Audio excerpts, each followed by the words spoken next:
Diwakar acting கம்பெனின்ற டாஸ்க்ல வியாழக்கிழமை திவாகர் எல்லாருக்கும் acting சொல்லி கொடுத்துட்டு இருந்தாரு. அந்த மாதிரி அந்த வீட்டில் எப்பவுமே யாரும் நடிக்கிறான்னு விஜய் சேதுபதி கேட்ட கேள்விக்கு விஜய் பார்வதி தேவையில்லாத பிரச்சனையில ஈடுபட்டு எப்போ பாரு இந்த வீட்டில் நடிச்சுக்கிட்டே இருக்காங்கன்னு கனியக்கா சொன்னாங்க.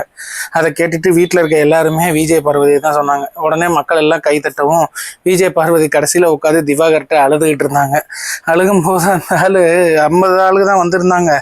இதை நினைச்சு நீ கவலைப்படாத பாரு அப்படின்ட்டு கணத்தோட சிரி அப்படின்ட்டு ஸ்வீட் சாப்பிட்டுட்டு உட்காந்து இருந்தாரு. எல்லாரையும் கேள்வி கேட்ட அதே நேரத்துல ஆதிரை மட்டும் எந்திரிச்சு நின்று பேசலையா, அதனால கோபமான விஜய் சேதுபதி ஏமா எந்திரிச்சு கூட நின்று பேச மாட்டேங்கிற, மரியாதை தெரியாதான்னு கேட்டதுக்கு எந்திரிச்சு ஆதிரை பதில் சொன்னாங்க. ஆனா மரியாதை கொடுக்க தெரியாத ஆளுகிட்ட மரியாதையை கூட கேட்டுதான் வாங்கணுமான்னு விஜய் சேதுபதியை பார்த்தா கொஞ்சம் கஷ்டமா தான் இருந்தது. அதே மாதிரி இந்த வீட்டில் யாருக்கு அதிக ஃபாலோவர்ஸ் இருக்காங்க, யாருக்கு ஃபாலோவர்ஸ் கம்மியாக இருப்பாங்கன்னு நினைக்கிறீங்க அப்படின்னு ஒரு கேள்வி விஜய் சேதுபதி ஞாயிற்றுக்கிழமை கேட்டதுக்கு எல்லாரும் திவாகருக்கு தான் ஃபாலோவர்ஸ் அதிகமாக இருப்பாங்க அப்படின்னு சொன்னாங்க.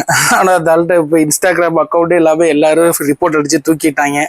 யாருக்கு ஃபாலோவர்ஸ் கம்மியாக இருப்பாங்க அப்படின்னு கேட்டதுக்கு அதுக்கும் எல்லாரும் பார்வதி தான் சொன்னாங்க. ஏன்னா தேவையில்லாத பிரச்சனையில் ஈடுபட்டு எல்லார்ட்டையும் வம்பிழுத்துக்கிட்டு இருக்காங்க.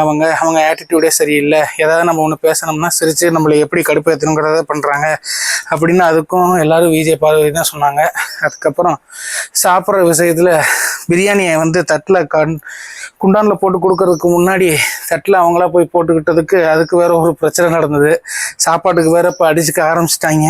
இதே நேரத்தில் பிரவீன் காந்தி டைரக்டர் வெளியே போயிட்டாரு. இது வரைக்கும் இதெல்லாம் தான் நடந்திருக்கு. இன்னும் என்னெல்லாம் நடக்குதுங்கிறத பொறுத்திருந்து பார்க்கலாம். All the best.